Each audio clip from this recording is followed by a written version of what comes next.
তুমি কে আঙ্কেল? কি গো আঙ্কেল, কথা বললে না? কি বলবে? চুপচাপ বস ওখানে।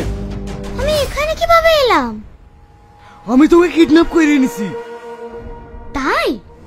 হ্যাঁ। কেন কেন? তোর বাপকে শিক্ষা দিতে। আমার বাবা তো এমনিতেই অনেক শিক্ষিত। আমার বাবা ডক্টর। তুমি আবার কি শেখাবে? তুই এইভাবে পাকা পাকা কথা বলছিস, আমাকে দেখে তোর একটু ভয় লাগছে না? তোমাকে দেখে ভয় পাবো কেন? তোমার ফেস তো অনেক ফানি। ও আঙ্কেল, তুমি আমাকে কিডন্যাপ করেছো কেন? বললাম না তোর বাপকে থামো থামো, তুমি কি আমার কিডনি বার করে নেবে? কি? হ্যাঁ, আমি শুনেছি কিডন্যাপাররা নাকি বাচ্চাদের চোখ আর কিডনি বার করে বেচে দেয়।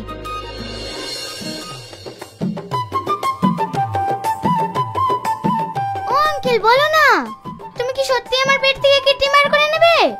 তুই চুপ করবি? কিডনি চাইলে নাও, আমি কিন্তু চোখ দিতে পারবো না।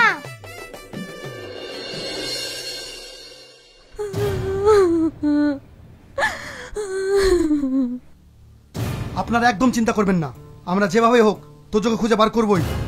আপনি যা করবেন তাড়াতাড়ি করুন অফিসার, না জানি আমার মেয়েটা কি অবস্থায় আছে। হ্যালো বাবা। তোজো, তুই কোথায় সোনা? কোথায় তুই? দেখো না বাবা, এই আঙ্কেলটা আমাকে কিডন্যাপ করে এনেছে। এতক্ষণ হয়তো আপনাদের বুঝতে কিছু বাকি নেই। আমার তোজো কোথায়? তোজো ঠিক আছে তো? আপাতত ঠিকই আছে, কিন্তু কতক্ষণ থাকবে তার কোনো গ্যারান্টি নাই। কে তুমি? আমার মেয়েকে কিডন্যাপ করেছো কেন? সেটা তুমি বলবো না, পারলে খুঁজে বের করো। কি চাও তুমি? প্রতিশোধ। প্রতিশোধ? কিসের প্রতিশোধ? কেন মনে পড়ছে না তুমি কার কি ক্ষতি করেছো? তুমি কি আমি জানি না, কিন্তু তোমার কাছে আমার একটা অনুরোধ, আমার মেয়েটার কোনো ক্ষতি করো না। এই ভয়টাই তো আমি দেখতে চাইছিলাম। নিজের আপন কাপড় হারিয়ে কেমন লাগছে ডাক্তার বাবু? প্লিজ আমার মেয়েকে ছেড়ে দাও, তোমার যত টাকা লাগে আমি দেব। তুমি আমাকে এখান থেকে নিয়ে চলো মাম্মা। তোজো, তোজো।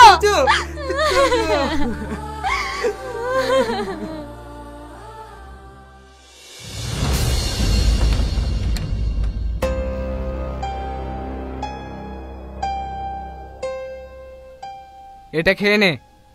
আমি তো একা একা খেতে পারি না। বেশি কথা না বললে চুপচাপ খা। না, তুমি আমাকে কিডন্যাপ করে এনেছো, তুমিই খাইয়ে দেবে। একদম চুপ, এটা মামার বাড়ি পেয়েছিস? আঙ্কেল, তুমি আমাকে বকলে। যাও, আমি আর খাবোই না। আরে আচ্ছা সরি। তুমি আমার সাথে কথা বলবে না। সরি বললাম তো, আর বকবো না। প্রমিস? কি হলো, প্রমিস করো। হ্যাঁ হ্যাঁ প্রমিস। দাও, এবার খাইয়ে দাও।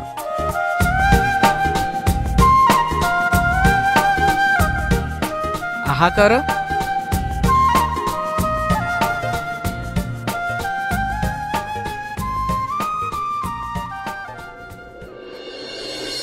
আঙ্কেল, এই বক্সটায় কি আছে?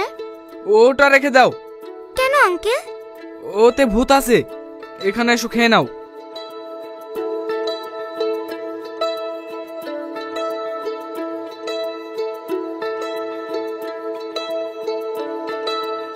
কোথায় ভূত? এটা তো খেলনা। বারণ করলাম না বক্সটা খুলতে।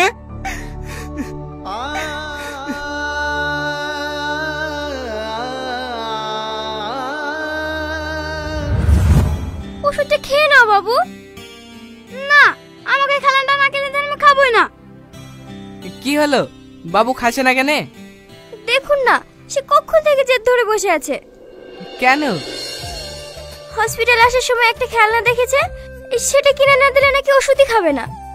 চলো, আমি তোমাকে খেলনা কিনে দিচ্ছি।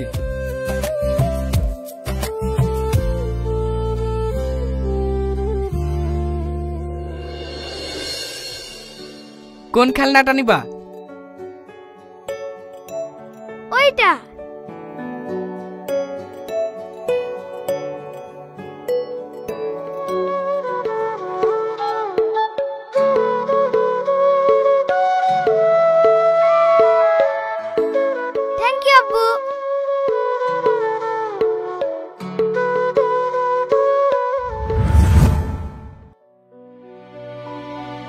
কাঁদছো কেন আঙ্কেল?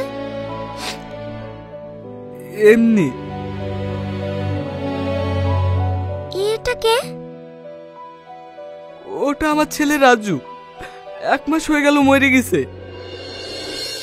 তুমি ওকে অনেক মিস করো তাই না আঙ্কেল?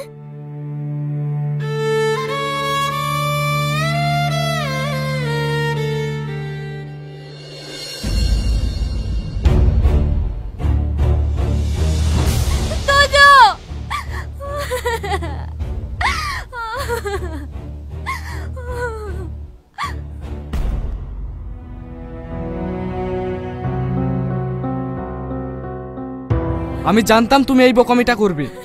কি ভেবেছিলে লোকেশন ট্যাগ করে আসবে আর তোমার মেয়েকে পেয়ে যাবে? এটা কখনোই হবে না। মেয়ে হারানোর যন্ত্রণায় আমি তোমাকে তিলে তিলে শেষ করব। এরপর আমার পিছনে পুলিশ নিয়ে আসলে আজ যে রক্তমাখা জামাটা পরে পেয়েছো তার জায়গায় তোমার মেয়ের বডি পরে পাবে। স্যার, বাড়িতে এই ছবিটা পাওয়া গেছে।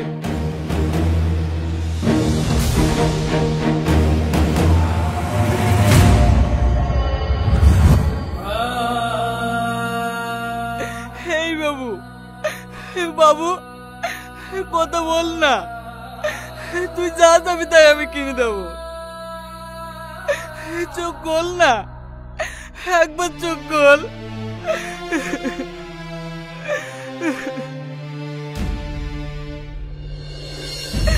তোর জন্য আমার ছেলে মারা গেছে, তোকে আমি ছাড়বো না। কুত্তর তোকে আমি শেষ করে দেবো। দয়া করে আমার কথাটা একবার শোনেন।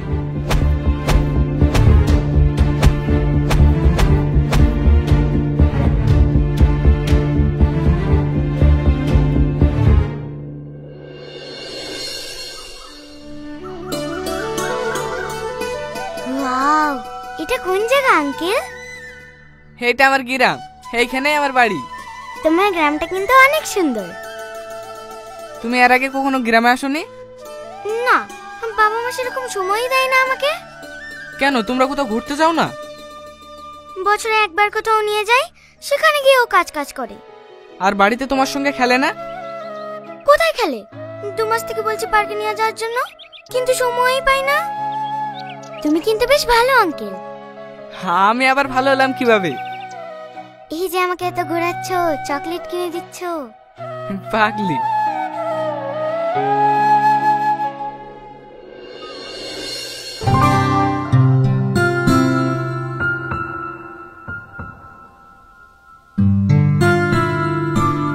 এই তো গুড গার্ল, এবার ঘুমিয়ে পড়ো।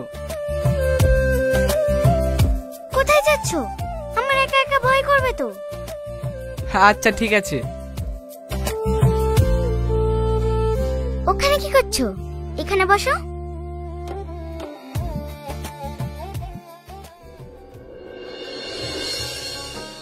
I love you kidnapper uncle. Reply দাও। তুমি যেদিন বাড়ি যাবে সেই দিন বলবো।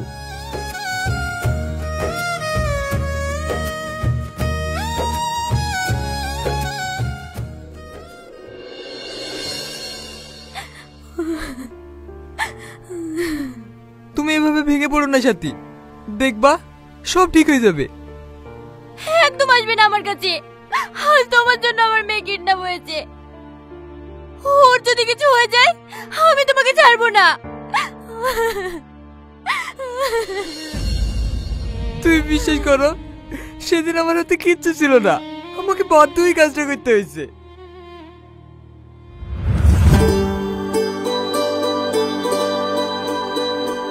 আমি বাড়ি কবে যাবো ডাক্তার বাবু? এই তো অপারেশনটা হয়ে গেলে কিছুদিন পর চলে যাবে। আমি বাড়ি গিয়ে আগের মতন আবার খেলা খেলতে পারবো তো? হ্যাঁ হ্যাঁ পারবে। আপনি একটু আমার কেবিনে আসুন।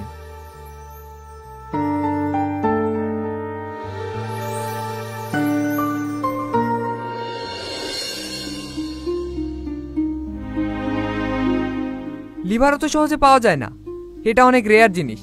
তবে আপনার ছেলের ভাগ্যটা অনেক ভালো। রাজু সুস্থ হয়ে যাবে তো ডাক্তার বাবু? আপনি কোনো চিন্তা করবেন না, ডোনার পাওয়া গেছে। আমি কালকে অপারেশন করব।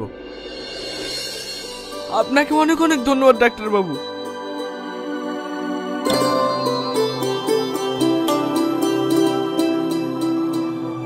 স্যার আপনি আসুন আসুন বসুন।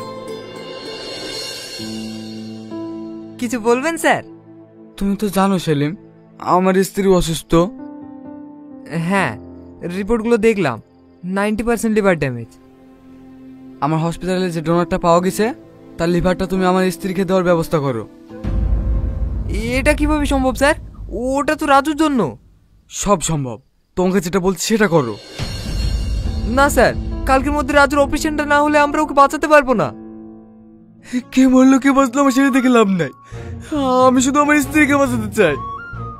আপনি একটু বোঝার চেষ্টা করুন স্যার। কালকের মধ্যে তুমি যদি আমার স্ত্রীর অপারেশন না করো তাহলে তোমার লাইসেন্স ক্যান্সেল করতে আমার 1 মিনিটও সময় লাগবে না। আর মনে রেখো, তোমার স্ত্রীর সন্তানও আছে, তুমি নিশ্চয় ওদের ক্ষতি চাইবে না।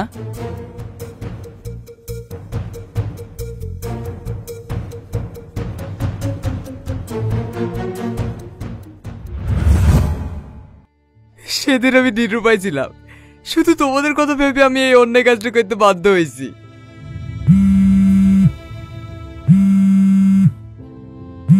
কেমন আছো ডাক্তার?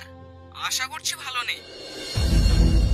আমি তোমার কাছে ক্ষমা চাইছি রোহন, প্লিজ তুমি আমার মেয়েকে ছেড়ে দাও।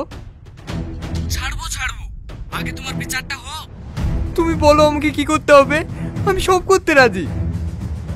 এই তো এবার এসো লাইনে, কাল আমার দেওয়া ঠিকানায় চলে এসো। ঠিক আছে। আর হ্যাঁ, পুলিশ সঙ্গে আনার ভুল করলে এর পরিণাম অনেক খারাপ হবে।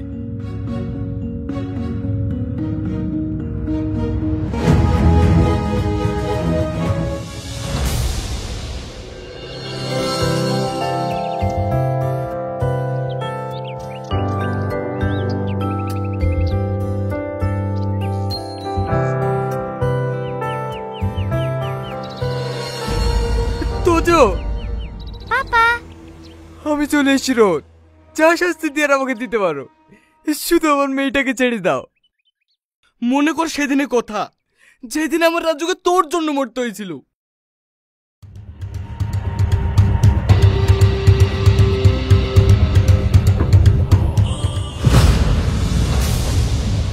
দাঁড়াও রোহন, তুমি একজন নির্দোষ মানুষকে মারতে যাচ্ছ। কে নির্দোষ? এই অমানুষটা। সেলিম নির্দোষ রোহান, সে তো আমার কথাতে এই কাজটা করেছে। তার মানে তুই ছিলি সবকিছুর পিছনে? হ্যাঁ রোহন, এই ব্যাপারটা আমি করেছি। তুমি পজিশন নিয়েছো তোসমান? Yes sir, target locked. আপনি বললেই ফায়ার করব। সেদিন এত বড় পাপটা করার পরেও আমার স্ত্রীকে বাঁচাতে পারিনি, আমার নিজের উপরে ঘৃণা হচ্ছে। রোহন, তুমি আমাকে শাস্তি দাও, আমাকে শাস্তি দাও রোহন, আমি আর বেঁচে থাকতে চাই না।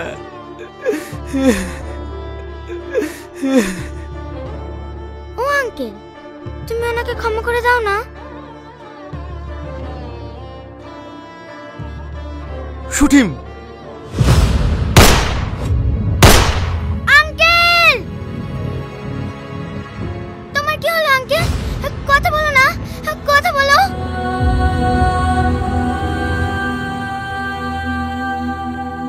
আব্বু, আই লাভ ইউ টু সোনা।